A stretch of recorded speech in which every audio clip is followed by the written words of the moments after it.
नमस्कार. Prime time महाराष्ट्रामध्ये मी सुहास आपल्या सगळ्यांचं स्वागत करतो. एखादा दिवस ना खूप छान हलका फुलका आणि एखादी चांगली बातमी घेऊन येतो. तशाच पद्धतीने आज एक चांगली बातमी आपल्या समोर येते. ती म्हणजे आज अमित ठाकरे, राज ठाकरेंचे सुपुत्र, यांचा आज वाढदिवस आहे. आणि या वाढदिवसाच्या निमित्ताने आदित्य ठाकरे, माजी मंत्री आदित्य ठाकरे, उद्धव ठाकरेंचे सुपुत्र, हे शिवतीर्थावर अमित ठाकरे यांच्या वाढदिवसाच्या निमित्ताने सदिच्छा भेट घेण्यासाठी आणि त्यांना शुभेच्छा देण्यासाठी शिवतीर्थावर दाखल झाले. आणि मग सगळ्या चर्चाही ऑब्व्हियसली त्या सगळ्या सुरू होणार, त्या चर्चाही सुरू झाल्यात. खरं तर या निमित्ताने निश्चित एक चांगल्या पद्धतीच्या चर्चा या होऊ शकतात आणि त्याचंच एक थोडक्यामध्ये विश्लेषण करण्यासाठी म्हणून मी इथे बसलोय. कारण ही खूप चांगली घटना आहे, एक चांगली साईन आहे.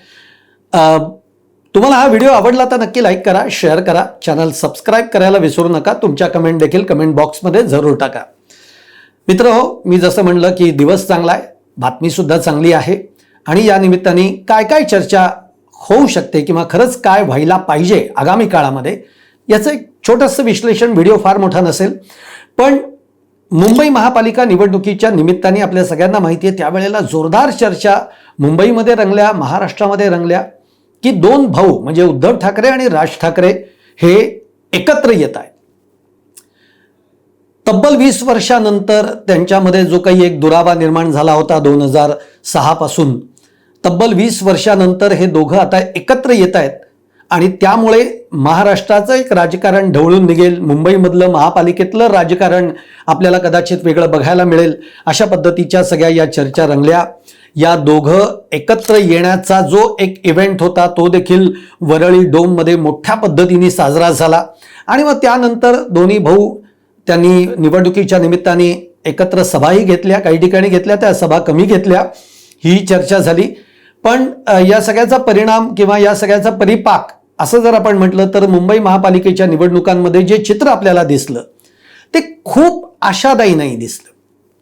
म्हणजे उद्धव ठाकरेंना चांगल्या पद्धतीने त्यांनी त्यांचा जो काही एक नगरसेवकांचा आत्तापर्यंतचा एक कोटा कायम आपण बघितलेला आहे की जो निवडून येतो, तशा पद्धतीने उद्धव ठाकरेंच्या शिवसेनेचे चांगल्या पद्धतीने नगरसेवक हे निवडून आले. पण दोन भाऊ एकत्र येण्याचा फारसा फायदा हा राज ठाकरेंना झाला नाही झाला याच्याही चर्चा सुरू झाल्या. तर तो नाही झाला अशा चर्चा जास्त रंगल्या. कारण राज ठाकरेंच्या मनसेचे केवळ 7 नगरसेवक मुंबई महापालिकेमध्ये निवडून आले. त्यामुळे दोन भाऊ एकत्र येण्याचा फायदा हा जितका उद्धव ठाकरेंना होऊ शकतो तितका तो राज ठाकरेंना होऊ शकत नाही किंवा राज ठाकरेंच्या मनसेला होऊ शकत नाही. याबाबतचे देखील अनेक विश्लेषणं, अनेक चर्चा, अनेक मतमतांतरं ही त्यावेळेला झाली. मुंबई महापालिकेच्या निवडणुका झाल्यानंतर मात्र एक शांतता पसरली. म्हणजे दोन्ही भाऊ परत त्यानंतर कधी फार एकत्र आले नाहीत किंवा त्या दोघांची चर्चा झाली नाही किंवा त्यावेळेला महापालिकेच्या निमित्ताने, निवडणुकांच्या निमित्ताने आदित्य ठाकरे, अमित ठाकरे हे एकत्र माध्यमांच्या समोर येत होते, एकत्र प्रतिक्रिया देत होते, एकत्र मुलाखत देत होते, एकत्र भेट घेत होते, एकत्र फिरत होते. हे सगळं चित्र आपण बघितलंय, महाराष्ट्राने बघितलंय.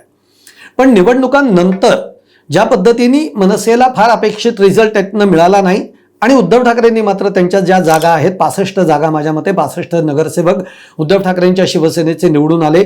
ज्या प्रमाणामध्ये, ज्या तुलनेमध्ये एकनाथ शिंदेंच्या शिवसेनेचे निवडून आले नाहीत, हे त्यातलं फार महत्त्वाचं अंडरलाईन करण्यासारखं. म्हणजे एकीकडे सगळी तुम्ही पक्ष, चिन्ह, नाव सगळं जरी घेऊन गेलात तरी ठाकरे म्हणून जो काही एक करिश्मा असतो तो करिश्मा महापालिकेमध्ये टिकून राहिला आणि उद्धव ठाकरेंच्या शिवसेनेला एक 65 जागा त्यांचे नगरसेवक निवडून आले. पण या निवडणुकीनंतर अर्थातच सत्ता जी गेली ती भाजपकडे गेली. भाजप आणि महायुतीची सत्ता आता मुंबई महापालिकेवर आहे आणि त्यानंतर मात्र या दोन बंधूंमध्ये पुन्हा कधी भेट झाल्या नाहीत, भेटीगाठी झाल्या नाहीत, फारशा चर्चा झडलेल्या आपल्याला ऐकिवात नाहीत किंवा कुठल्या तरी मुद्द्यावर पुन्हा दोघं एकत्र येत आहेत असंही घडलं नाही. त्यामुळे अशी चर्चा एक सुरू झाली की आता दोन भाऊ काही परत लांब गेलेले आहेत, आता दोघं एकत्र येतील का नाही, ही एक चर्चा सुरू झाली. आणि म्हणून मी म्हटलं सुरुवातीला की कधी कधी एखादा दिवस खूप छान हलका फुलका आणि चांगल्या बातमीचा येतो. आज अमित ठाकरेंचा वाढदिवस आहे आणि अमित ठाकरेंच्या या वाढदिवसाच्या निमित्ताने आदित्य ठाकरे यांनी अगदी आवर्जून हजेरी लावली. त्यांनी ते शिवतीर्थावर आले, अमित ठाकरेंची गळाभेट घेतली, अमित ठाकरेंना पुष्पगुच्छ देऊन वाढदिवसाच्या शुभेच्छा दिल्या. यावेळेला एक जे कौटुंबिक वातावरण असायला लागतं ते सगळं शिवतीर्थावर आपल्याला बघायला मिळालेलं आहे. तुम्ही सुद्धा आता या सगळ्या व्हिडिओतनं बघताय की कशा पद्धतीने ते वातावरण होतं. अगदी राज ठाकरे असतील, राज ठाकरेंच्या पत्नी असतील, राज ठाकरेंची आई म्हणजे अमित ठाकरे आणि आदित्य ठाकरे यांच्या आजी या सुद्धा तिथे आवर्जून उपस्थित होत्या आणि एकमेकांनी एक केक तिथे मनसेच्या युवा कार्यकर्त्यांकडून एक केक तिथे भला मोठा आणला गेला होता. त्या केकवर सुद्धा लक्षात घ्या, राजकारणी मंडळी जी असतात ते मुद्दा कधी सोडत नाहीत. आत्ता महाराष्ट्रामध्ये सगळं वातावरण आहे ते नीट परीक्षांमध्ये जे काही गोंधळ उडाला आणि मग परीक्षा पुढे ढकलाव्या लागल्या, यावरनं प्रचंड टीका ही सरकारला सहन करावी लागलेली आहे आणि अर्थात मनसे सुद्धा, राज ठाकरेंनी सुद्धा यावर जोरदार टीका केलेली आहे. त्या निमित्ताने म्हणजे आता वाढदिवसाचं हे सगळं निमित्त साधत मनसेच्या युवा कार्यकर्त्यांनी जो केक आणला होता त्याच्यावर लिहिलं होतं की नीट रद्द करा, देश वाचवा. नीट रद्द करा, देश वाचवा, अशा पद्धतीचं ते केकवर लिहिलेलं होतं. यावेळेला आदित्य ठाकरे सुद्धा उपस्थित होते तो केक कापताना. याचाच अर्थ असाही आपण घ्यायला हरकत नाही की जे प्रश्न, हे बघा, एक लक्षात घ्या, केवळ मराठीचेच मुद्दे घेऊन हे दोन भाऊ एकत्र येतील असं नुसतं आपण म्हणूयात नको. जे प्रश्न, ज्या प्रश्नांवरनं सरकारला जाब विचारला गेला पाहिजे असे कोणतेही प्रश्न जे असतील, या प्रश्नांवर आम्ही एकत्र येऊ शकतो किंवा अशा पद्धतीने आम्ही निमित्त कुठलंही असू देत पण या अशा प्रश्नांवर आम्ही एकत्र आहोत हे तरी या निमित्ताने बघायला मिळालं. म्हणजे जरी तो केक मनसेच्या युवा कार्यकर्त्यांनी आणलेला असला तरी तो केक तिथे होता तेव्हा आदित्य आणि अमित दोघंही होते असा अर्थ आपण नक्की काढू शकतो आणि काढायला हरकतही नाहीये.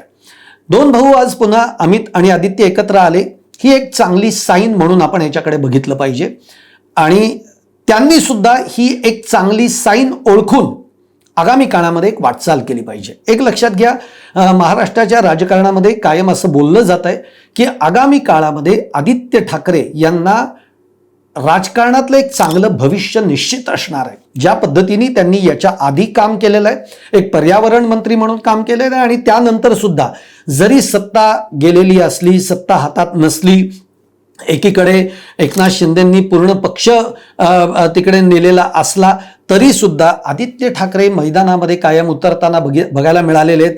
आदित्य ठाकरे अनेक प्रश्नांवर आवाज उठवत आहेत.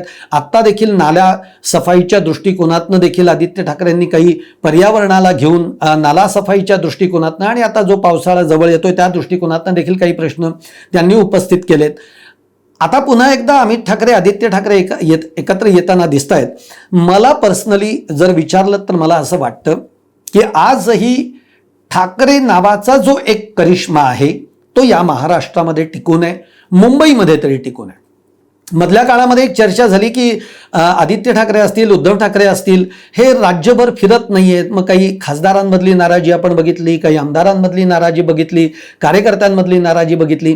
ही नाराजी आता दूर करायची असेल, पक्षाला बळकटी द्यायची असेल, पक्षाचा विस्तार करायचा असेल तर आता आदित्य ठाकरे यांना मैदानात उतरावं लागणार आहे.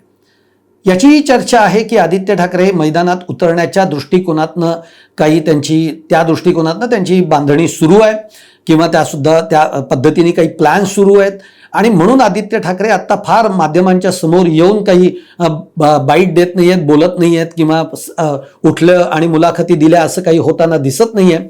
पण ज्याला म्हणतो आपण बॅक ऑफ द कर्टन त्यांच्या काही योजना चालू आहेत की काय पद्धतीने दौरे करायचे, काय मुद्दे घेऊन दौरे करायचे. आता एक लक्षात घ्या, आता निवडणुका लगेच नाही आहेत पण जरी निवडणुका नसल्या तरी 2029 पर्यंत पुन्हा एकदा पक्षाला बळकटी जर आणायची असेल, कार्यकर्त्यांमध्ये उत्साह फुंकायचा असेल, पक्ष वाढवायचा असेल आणि जी लोक आहेत आपल्याबरोबर, जी लोकांनी विश्वास दाखवलेला आहे शिवसेनेवर, उद्धव ठाकरेंच्या नेतृत्वावर, त्यांना जर का बांधून ठेवायचं असेल तर आता उद्धव ठाकरे असतील, आदित्य ठाकरे असतील, यांना मैदानात उतरावं लागेल.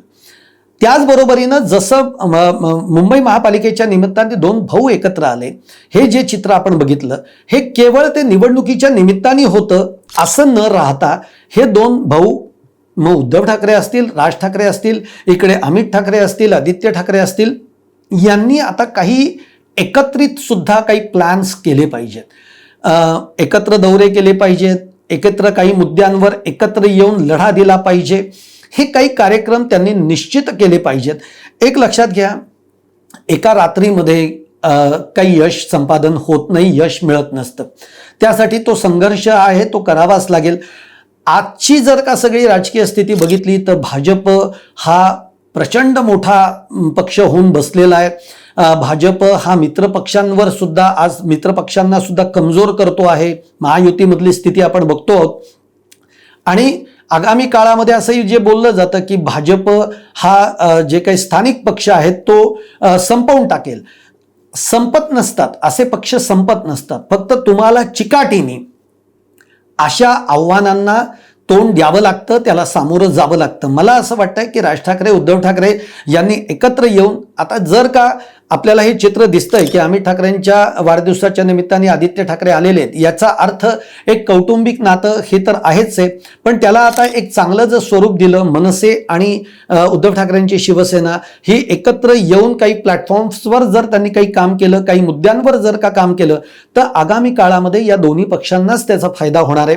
अगदी दोन भाऊ एकत्र येऊन काही ठिकाणी जर का फिरले, अगदी स्वतंत्र पक्षांची आयडेंटिटी घेऊन जरी फिरले तरी दोन भाऊ एकत्र फिरतायत, याचा खूप मोठा परिणाम हा महाराष्ट्रभर देखील आपल्याला बघायला मिळेल.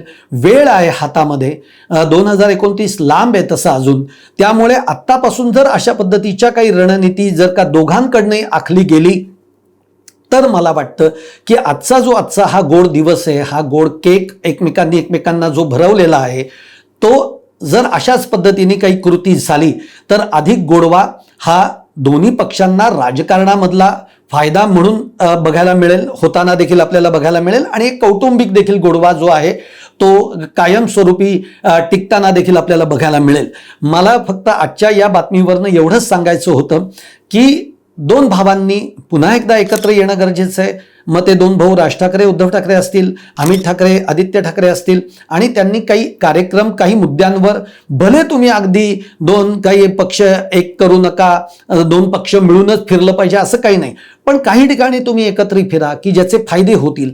एक महाराष्ट्रभर एक संदेश जर गेला की हे दोन भाऊ आता मैदानात उतरलेत, हा संदेश जरी गेला तरी पुढची 2-2.5 वर्षामध्ये एक चांगली बांधणी ही दोन्ही पक्षांना करता येईल. दोन्ही पक्षांना वाढीसाठी एक चांगलं पोषक वातावरण तयार होऊ शकेल असं या निमित्ताने आपल्याला बघायला पाहिजे. आणि म्हणून मी हा व्हिडिओ केलाय. तुम्हाला सुद्धा काय वाटतंय तुम्ही आवर्जून कळवा.